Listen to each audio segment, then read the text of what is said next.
Movie के start में हमें एक बच्चा देखने को मिलता है जो कि एक मैजिक स्पेल की प्रैक्टिस कर रहा है। इस बच्चे का नाम यिंगमिंग है और ये एक प्रोटेक्शन स्पेल की प्रैक्टिस कर रहा है। ये स्पेल एक मास्टर बनने के लिए बहुत जरूरी है। यिंगमिंग से ये स्पेल हो नहीं पाता, जिसके बाद वो अपने मास्टर से कहता है कि ये स्पेल मुझसे नहीं होगा। इस बात पे मास्टर उसको कहते हैं कि अगर तुम्हारी लाइफ में कोई ऐसा है जिसको तुम प्रोटेक्ट करना चाहते हो तो उसके बारे में सोच के इसकी प्रैक्टिस करो। फिर दिखाते हैं कि इस स्पेल की प्रैक्टिस करते करते यिंगमिंग बड़ा हो जाता है। इतने साल गुजरने के बाद भी जब वो ये स्पेल नहीं कर पाता तो वो अपने मास्टर से कहता है कि हमें इस प्रोटेक्शन स्पेल की जगह टेलीपोर्टेशन स्पेल की प्रैक्टिस करनी चाहिए। मास्टर जानते हैं कि यिंगमिंग को टेलीपोर्टेशन स्पेल तो आता है, तो वो इसकी इस ऑफर को रिजेक्ट कर देते हैं। मास्टर उसे बताते हैं कि किसी भी पावरफुल एनिमी को हराने के लिए सिर्फ टेलीपोर्टेशन स्पेल काफी नहीं होगा, इसके साथ ही साथ एक अच्छा मास्टर बनने के लिए उसको प्रोटेक्शन स्पेल सीखना बहुत जरूरी है। अभी ये दोनों बातें कर ही रहे होते हैं कि वहाँ की प्रोटेक्शन वॉल टूटने लगती है। इसके बाद मास्टर समझ जाते हैं कि ये शैतानी सांप का साया है। इस सांप को देखते ही मास्टर यिंगमिंग को किसी दूसरी डायमेंशन में ट्रांसपोर्ट कर देते हैं और इसके बाद अपनी 3 गार्डियन स्पिरिट्स को बुलाते हैं। ये तीनों गार्डियन स्पिरिट्स यहाँ मास्टर की हेल्प करने के लिए आते हैं। यहाँ 2 गार्डियन स्पिरिट्स उस प्रोटेक्टिव वॉल को बचाने की कोशिश करते हैं और एक गार्डियन स्पिरिट मास्टर को प्रोटेक्ट करती है, पर इन 3 गार्डियन स्पिरिट्स की हेल्प का कोई फायदा नहीं होता और प्रोटेक्टिव वॉल टूट जाती है। इतने में वहाँ पर यिंगमिंग बाकी स्टूडेंट्स को लेकर पहुंच जाता है। वो सांप इन सब पे हमला करने ही वाला होता है कि मास्टर जी सब स्टूडेंट्स को कहते हैं कि वो प्रोटेक्शन स्पेल यूज करें। जहाँ बाकी स्टूडेंट्स प्रोटेक्टिव स्पेल इस्तेमाल करने लगते हैं, यिंगमिंग मास्टर की बात नहीं सुनता और टेलीपोर्टेशन स्पेल यूज करने लगता है। यहाँ सांप यिंगमिंग पे अपना जहरीला अटैक करने ही लगता है। मास्टर यिंगमिंग के सामने आके उसको बचा लेते हैं। यहीं दूसरी तरफ मास्टर का एक गार्डियन स्पिरिट खुद को सैक्रिफाइस करके सांप को मार देता है। अब यिंगमिंग अपने मास्टर की डेथ से बहुत परेशान है और बहुत ही ज्यादा दुखी कि उसकी वजह से उसके मास्टर के पूरे जिस्म में जहर फैल रहा है। मास्टर मरने से पहले यिंगमिंग को इस सांप की सच्चाई बताते हैं। वो बताते हैं कि कैसे 300 साल पहले इंसानों की ही लालच की वजह से ये सांप जन्म लेता है। इस सांप को कैद करने के लिए 4 मास्टर सामने आए थे जो मिल के इस सांप को इंपीरियल सिटी में कैद करते हैं, जो कि अब भी इंपीरियल सिटी की रानी की बॉडी में कैद है और उसकी प्रोटेक्शन 4 स्टोन गार्डियंस करते हैं और वो फिलहाल स्टैचू की शक्ल में सोए हुए हैं। ये है dragon statue, turtle statue, bird statue और टाइगर स्टैचू। और जब भी ये सांप वहां से निकलने की कोशिश करेगा तो 4 मास्टर्स को जाकर इन 4 स्टैचूज को जगाना होगा। वहां दूसरी तरफ दिखाते हैं कि इंपीरियल सिटी की क्वीन अब बहुत ही ज्यादा परेशान हो गई है क्योंकि उसको पता चल गया है कि शैतानी सांप जाग चुका है। अब यिंगमिंग इंपीरियल सिटी में आ पहुंचा है। वहां उसको गेट पर एक आदमी नजर आता है जो कि एक बांसुरी बजा रहा होता है। ये असल में एक मास्टर है और इसका नाम है बुया। तभी इनको एक और मेलोडी की आवाज आती है जिनका ये दोनों मिलकर पीछा करने लगते हैं। काफी देर पीछा करने के बाद उनको पता चलता है कि ये मेलोडी बेसिकली एक डीमन यानी कि शैतान बजा रहा है। बुया उससे पूछता है कि तुम्हारी हिम्मत कैसे हुई ये बांसुरी चुराने की, क्योंकि ये बांसुरी हमारे राजा की है। यहाँ ये डीमन इनको बताता है कि जब उसकी दोस्त जिंदा थी तो वो महल में गाने गाया करती थी और वो अक्सर इसी धुन को बजाया करती थी। मुझे बस उसकी याद में ये धुन सुननी थी। बुया को शैतानों से सख्त नफरत थी। यहाँ पर वो शैतान को मारने ही वाला होता है कि यिंगमिंग उसको बचा लेता है। यहाँ यिंगमिंग बुया को बताता है कि ये एक डीमन तो जरूर है पर इतना भी कोई बुरा नहीं कि तुम उसको मार दो। बुया यिंगमिंग से कहता है कि ये एक शैतान है और बहुत बुरा है, इसको अच्छाई और प्यार के बारे में क्या पता। यिंगमिंग कहता है कि क्यों नहीं, इसको क्यों नहीं पता होगा। इन्हीं बातों की वजह से यिंगमिंग और बुया में लड़ाई हो जाती है। लड़ाई में यिंगमिंग उसको हरा देता है जिसके बाद बुया वहां से चला जाता है। बेसिकली बुया को इंपीरियल सिटी में उसी सांप से लड़ने के लिए बुलाया गया था क्योंकि वो उन मास्टर्स में से एक मास्टर था, लेकिन ना यिंगमिंग को इस बात का पता होता है और ना ही बुया को। इसके बाद वो डीमन यिंगमिंग से कहता है कि मास्टर जी आप मुझे अपना गुलाम बना लें। अब यिंगमिंग इस डीमन को अपना गार्डियन स्पिरिट बना लेता है और इसका नाम रख देता है किलिंग स्टोन। अब नेक्स्ट सीन में हमें क्वीन का महल दिखाते हैं जहाँ पर 3 मास्टर जमा हो चुके हैं, यिंगमिंग, बुया और यांगपिंग। बट चौथा मास्टर हांगरू यहाँ पर अब नहीं है और यहाँ पर ही यिंगमिंग और बुया को पता चलता है कि ये दोनों मास्टर्स हैं। यहाँ पर यिंगमिंग की महल के प्रीस्ट से भी मुलाकात होती है जो कि वहाँ की रानी का बॉडीगार्ड भी है। ये प्रीस्ट इनको बताता है कि गार्डियन एंजल्स को जगाने के लिए रिचुअल कल किया जाएगा और ये लोग आज आराम करने के लिए जल्दी सो जाएं। यहाँ यिंगमिंग देखता है कि इस प्रीस्ट की शक्ल उसके मास्टर से बहुत ज्यादा मिलती है। अब नेक्स्ट सीन में दिखाते हैं कि सुबह इन सब मास्टर्स की मुलाकात प्रिंसेस से होती है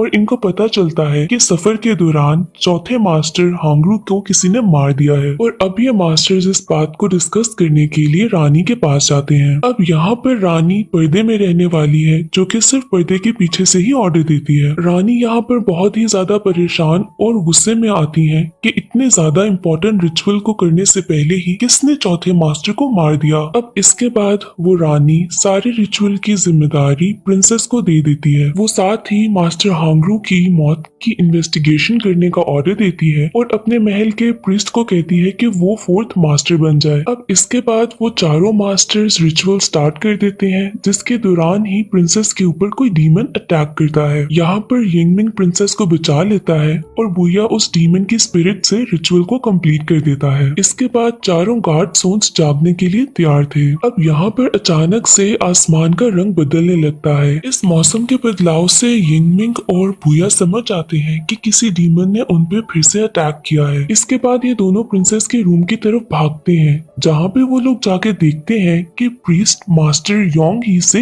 लड़ रहा है। प्रीस्ट का कहना था कि मास्टर लोंग ही क्वीन को मारना चाहते हैं और लोंग ही इस बात पे इनकार कर देती है। इसके बाद इन चारों की लड़ाई शुरू हो जाती है। इस लड़ाई के दौरान लोंग ही हे डीमन के हाथों मारी जाती है और मरने से पहले लोंग ही यिंगमिंग को रानी के बारे में कुछ बताती है पर ये बात अच्छे तरीके से यिंगमिंग नहीं सुन पाता। अब अगली सुबह बुया और यिंगमिंग मिलते हैं जहाँ बुया उसको बताता है कि उससे प्रीस्ट पर शक है लेकिन यिंगमिंग का कहना कुछ और है। वो बताता है कि उसको उल्टा रानी पर ही शक है। यहाँ ये दोनों एक दूसरे के अगेंस्ट होकर ही अपनी अपनी इन्वेस्टिगेशन शुरू कर देते हैं। अब यिंगमिंग अपने रूम में जाता है तो देखता है कि प्रिंसेस उसकी सॉर्ड को चुराने की कोशिश कर रही है। ये वो सॉर्ड है जो कि मास्टर ने यिंगमिंग को दी थी और इसी सॉर्ड से उस सांप को मारा जा सकता था। यहाँ यिंगमिंग प्रिंसेस से पूछता है कि वो उसकी सॉर्ड को क्यों चुरा रही थी बट इससे पहले कि प्रिंसेस यिंगमिंग को कुछ बताती वहाँ हेयर डीमन आकर प्रिंसेस पे हमला कर देती है। यहाँ ये हेयर डीमन यिंगमिंग को बताती है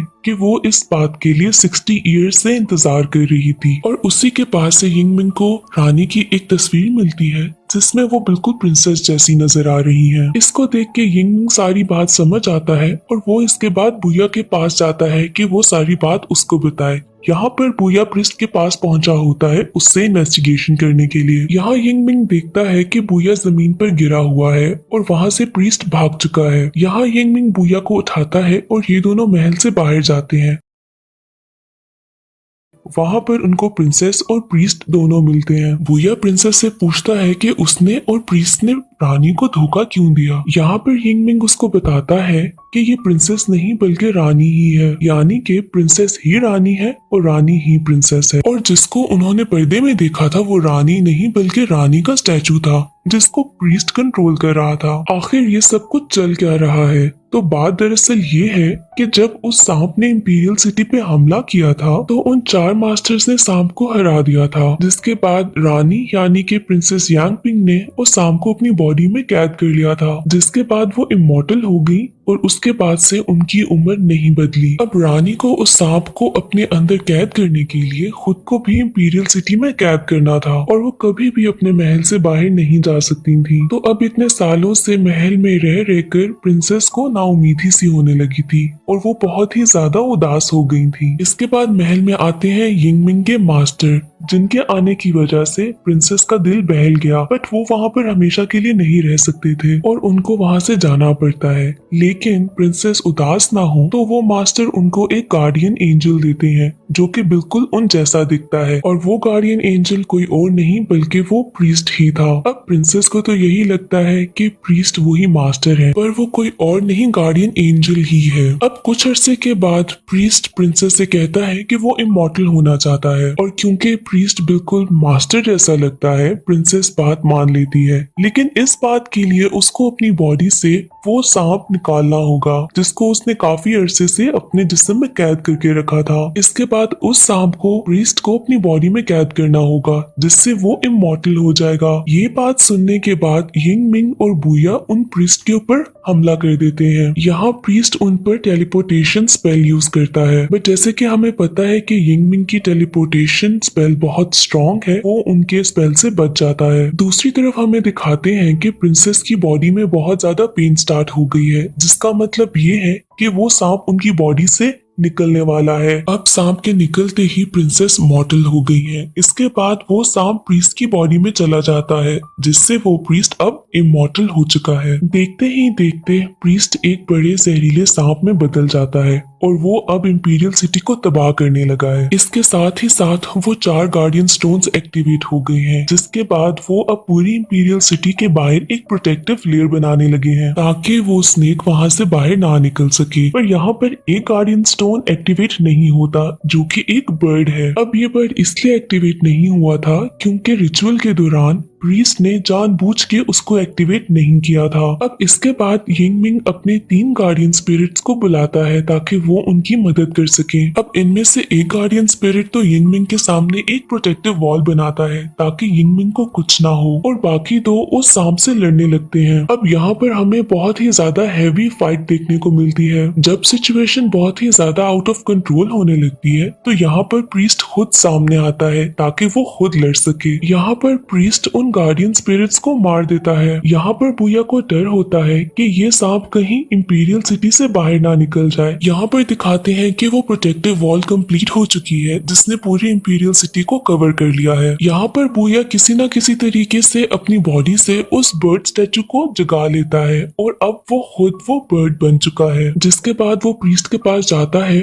और उनसे लड़ता है। अब यहाँ पर इन दोनों के बीच में एक जबरदस्त लड़ाई होती है। दूसरी तरफ यिंग मिंग प्रिंसेस के पास जाता है और उसको सब कुछ सच बता देता है कि कैसे ये वो मास्टर नहीं है बल्कि वो प्रीस्ट सिर्फ एक गार्डियन एंजल है। इसके बाद यिंग मिंग अपनी पावर से प्रिंसेस को आखिरी दफा अपने मास्टर से मिलवाता है। यहाँ वो मास्टर प्रिंसेस को सब कुछ सच बताता है और बताता है कि कैसे उसने गलत किया, और साथ ही वो एशेस में बदलने लग जाता है। इसके बाद प्रिंसेस समझ आती है कि अब वो मास्टर इस दुनिया में नहीं रहे। इसके बाद यिंग मिंग और प्रिंसेस दोबारा इंपीरियल सिटी में आ जाते हैं जहाँ पर अभी तक बुया और प्रीस्ट की लड़ाई चल रही है। यहाँ यिंग मिंग बुया को बताता है कि ये सांप सिर्फ उसी सॉर्ड से मर सकता है जो कि उसके मास्टर ने उसको दी थी। यहाँ बुया वो सॉर्ड निकालता है, बट इससे पहले कि वो उस प्रीस्ट को मारता वो प्रीस्ट बुया के हाथ से सॉर्ड गिरा देता है। अब ये तलवार प्रिंसेस उठा लेती है और वो उस प्रीस्ट को धमकी देती है कि अगर उसने ये सब कुछ बंद ना किया तो वो खुद को मार देगी। इसके साथ ही वो सॉर्ड से अपना गला काट देती है और खुद को मार देती है। ये देखते ही प्रीस्ट बहुत ही ज्यादा टूट जाता है क्योंकि वो काफी अरसे से प्रिंसेस के साथ था और ये दोनों बहुत क्लोज हो चुके थे। अब इस बात का फायदा उठाते हुए बुया इस प्रीस्ट पे हमला करता है। यहाँ पर सांप के साथ साथ प्रीस्ट दोनों मर जाते हैं और इस तरह से प्रोटेक्शन वॉल खत्म होने लग जाती है, और इसके साथ ही यहाँ पर मूवी भी एंड हो जाती है।